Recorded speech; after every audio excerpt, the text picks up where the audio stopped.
आध्यात्मिक प्रवचन के नए वीडियोस देखने के लिए चैनल सब्सक्राइब करें, बेल आइकॉन दबाना ना भूलें। परम सत्कार जो प्यारी साध संगत जी, प्यार से कहना धन्यकार। और साध संगत इस दुनिया में विचरते हुए बहुत कुछ देखने को भी मिलता है और सुनने को भी मिलता है। तो साध संगत परिवार में रहते हुए भी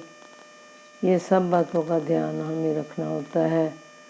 कि कब किस समय हमने क्या बोलना है और साथ साथ क्या सहन करना है। तो इस बात पर जोर दिया जाए तो जीवन जो है एक सुखमय जीवन हम बिता सकते हैं, क्योंकि साथ संगत हमें सिखलाई ही ऐसी मिली है परिवार में भी, और फिर जो हमने संगत में जाकर भी हमने यही सीखा है। जो गुरु के वचन आए हैं तो वो भी बाबा जी ने हमें यही, तो सत्संग शहंशाह जी के टाइम से ही हमने ये देखा कि कैसे सहनशीलता की ओर बार बार ध्यान दिलाया गया और वचनों को कैसे तोल कर बोलना है, कैसे सत्संगत हमने अपने जीवन में विचरना है। तो सत्संग कब किस समय हमने क्या बोलना है, अगर हमें इस बात का ध्यान रहेगा तो फिर सत्संगत कोई भी ऐसी बात नहीं है, कोई भी ऐसी प्रॉब्लम नहीं है जो कि सॉर्ट आउट नहीं हो सकती, जिसका के सल्यूशन नहीं निकल सकता। तो अब सत्संगत कई बार सत्संगत एक छोटी सी बात ही ले लो कि घर में जब हमारे हस्बैंड ही बाहर से काम से आते हैं तो अगर वो जिस टाइम आते हैं तो जो घर की गृहिणी होती है तो सत्संग वो अगर पूरे दिन में अपनी फैमिली से परेशान हुई है या किसी मिसअंडरस्टैंडिंग की वजह से, तो क्योंकि सत्संग वैसे तो फैमिली में कोई ऐसी बात होती नहीं है, कई बार कोई मिसअंडरस्टैंडिंग हो जाती है तो कई बार गुस्से गिले भी आ जाते हैं। तो अगर आते ही बाहर से थक के आया है हस्बैंड, तो अगर हम आते ही उनको बजाय इसके कि उनके आगे सेवा पानी करें, उनके खाने का टाइम है या पानी पिलाने का टाइम है, हम अपनी शिकायतें शुरू कर दें तो आप सब जानते हो कि फिर कैसे झगड़ा बढ़ जाता है और डांट भी खाने को मिल जाती है। तो कई बार ऐसे खाना भी फिर नहीं खाते हस्बैंड, तो उसमें कितना परेशानी हमें उठानी पड़ती है।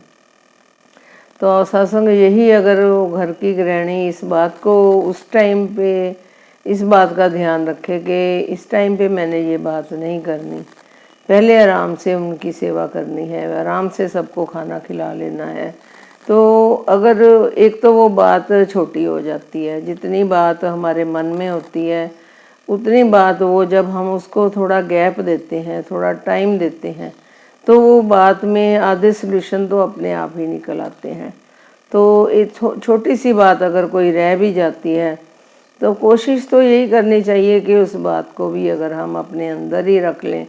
तो ठीक है। कई बार कोई ज़रूरी बात होती है, उसको अगर कहना भी पड़े तो उसको कहने का भी बहुत ढंग हमें, जो घर की सुगड़ सियाणी औरत होती है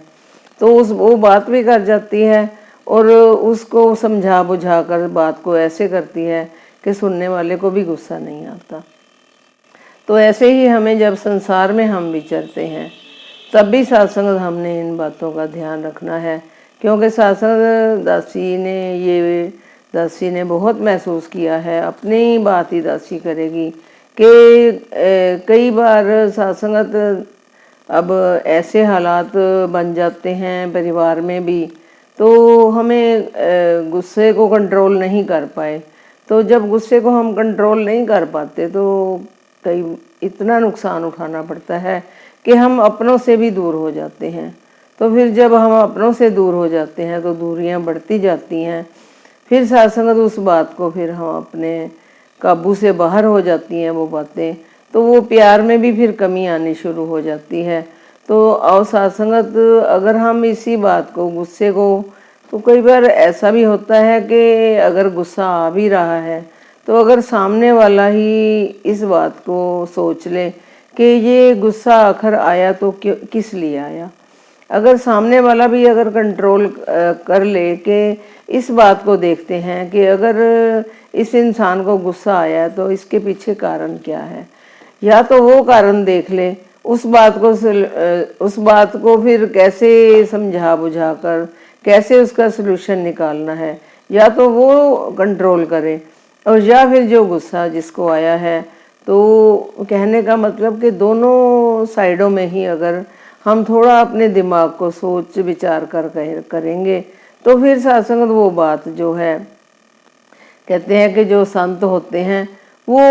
हर बात में से गुण निकालते हैं कि इस बात में अच्छाई क्या है, और सत्संग उनका बुराई की तरफ ध्यान ही नहीं जाता। और जो बुराई ही बुराई छांटते रहते हैं, जो दूरियां पैदा कर लेते हैं, फिर वो संत होते ही नहीं हैं। तो बाबा जी ने तो अपने विचार में ये साफ शब्दों में कहा है। तो राजमाता जी की भी विचार जब हम सुनते हैं तो वो भी यही कहते रहे कि दासी को अच्छी तरह से याद है, जब दासी के घर में भी राजमाता जी आए तो वो एक परिवार ऐसे आया जो जिनके घर में काफ़ी झगड़ा चल रहा था। तो जब उन्होंने आकर राजमाता जी से आशीर्वाद मांगा कि माता जी ने पूछा कि क्या कारण है, तो जब उन्होंने दासी ने पूरी बात तो नहीं सुनी, जब वो राजमाता जी को दासी ने सुना कि जब वो ऐसे समझा रहे थे कि जो घर की औरत होती है उसके हाथ में ही सारा होता है पूरे परिवार को चलाना, तो कैसे वो हर बात को अपने बच्चों को भी और साथ संगत अपने हस्बैंड को भी, अपने इन लॉज को भी, अपने पेरेंट्स को भी, सबको ही खुश करने की कोशिश करती है। तो ऐसा जीवन हमने जीना है। तो साथ संगत जब हमें इतने महान संतों वाला दर्जा दिया गया है तो संत की जो निशानियां होती हैं हमने उन बातों की ओर ध्यान देना है, क्योंकि कहते हैं कि गुरसिख ज्ञान सरोवर विचों हीरे मोती चुनता है। तो अवसाद हीरे मोती हम तभी चुन पाएंगे जब हमारे मन साफ होंगे, हमारे अंदर कोई वैर नफरत ईर्ष्या नहीं होगी। और कहते जो सह गया और फिर वो कह गया, जो सह जाता है बात फिर वो अपनी बात को कैसे कह जाता है, कैसे समझा बुझा कर अपनी बात भी रख लेता है और सत्संग बड़ों बड़ी बातों को मनवा भी लेता है। तो और सत्संग दासी ने एक स्टोरी सुनी कि कहते हैं कि एक बच्चा कई सालों बाद तो जब अपने किसी फंक्शन पर अपने टीचर से मिला तो वो बड़े अच्छी बातें कर रहा था। तो टीचर दूर से सुन रही थी कि ये बच्चा बहुत अच्छी बातें कर रहा है। तो जब उस टीचर ने जाकर बच्चे से पूछा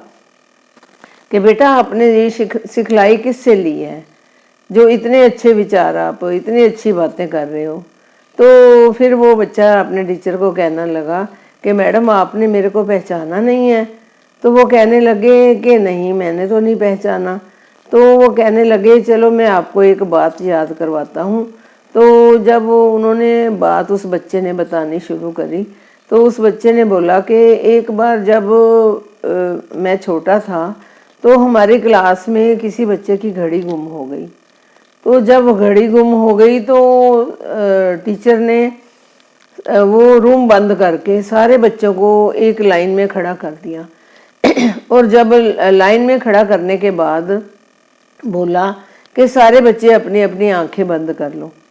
तो कहने लगा कि आपने सब बच्चों की तलाशी ली तो जो घड़ी है वो मेरी जेब में से निकली, लेकिन आपने वो बात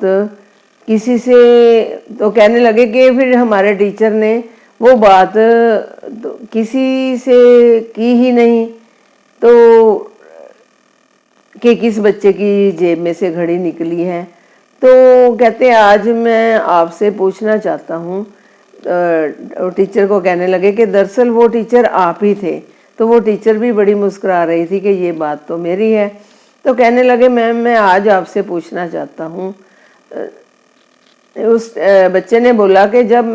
आज मैं आपसे पूछना चाहता हूँ कि आपने ये बात किस लिए बच्चों को नहीं बताई कि मेरी घड़ी में जेब में से घड़ी निकली है। तो वो टीचर कहने लगे कि दरअसल बात ये है कि जब आप सब बच्चों ने आंखें बंद कर ली थी, जब मैंने आपकी जेब में से घड़ी निकाली तो मैंने भी उस टाइम अपनी आंखें बंद करी हुई थी। तो अवसाद संगत, तो मैं कैसे बताती हूँ अवसाद संगत, इसका मतलब कि ये नहीं कि अगर हमें बोला गया है कि हमने कैसे, वो आप सब जो समझ गए होंगे कि जब टीचर ने ही बोल दिया कि मैंने भी नहीं देखा कि वो बच्चा कौन था, तो फिर वो बच्चे को भी शर्मिंदगी का सामना नहीं करना पड़ा। किसी बच्चे को भी पता नहीं चला कि ये घड़ी किसके पास से निकली है, तो उसने उस बच्चे की कैसे इज्जत रखी। तो अवसाद संगत कहने का मतलब यही है कि जब हम भी अपने व्यवहार को ऐसे कर लेंगे, हम भी अगर एक बोल रहा है तो दूसरा अगर उस बात को सहन कर लेता है, तो सत्संग वो भी आपने कहानी सुनी कि जब एक इंसान मार्केट में मूर्ति लेने गया तो उसको एक मूर्ति वो देखता रहा तो जो वो मूर्ति कहते बेचने वाला लेने वाला था, तो उसने जब मूर्ति उठाई तो उसके कान में वो सिलाई डाल के देखी, तो जो एक सिलाई डाली तो एक मूर्ति के दूसरे कान से वो सिलाई निकल गई। तो कहने लगा कि नहीं, ये मूर्ति ठीक नहीं है। फिर दूसरी मूर्ति के उठाई और उसके कान में डाली सिलाई, तो जब वो दूसरी मूर्ति जो थी उसके मुंह से निकल आई सिलाई, तो कहने लगे कि नहीं, ये भी ठीक नहीं है। जब तीसरी मूर्ति उसने उठाई तो उसके कान में सिलाई डाली तो वो उसके पेट के अंदर ही चली गई। उसने एक सिलाई डाली तो पेट में चली गई, दूसरी सिलाई डाली वो भी पेट में चली गई। तो कहने लगे कि मेरे को ये वाली मूर्ति दे दो। तो उसने बोला कि ये आपने मूर्ति कैसे पसंद कर ली। तो कहने लगे कि यही मूर्ति काम वाली है। तो सत्संग इससे ये शिक्षा मिली कि जो भी बात हम कानों से सुनते हैं, अगर हमने उसको अपने पेट के अंदर हजम कर लिया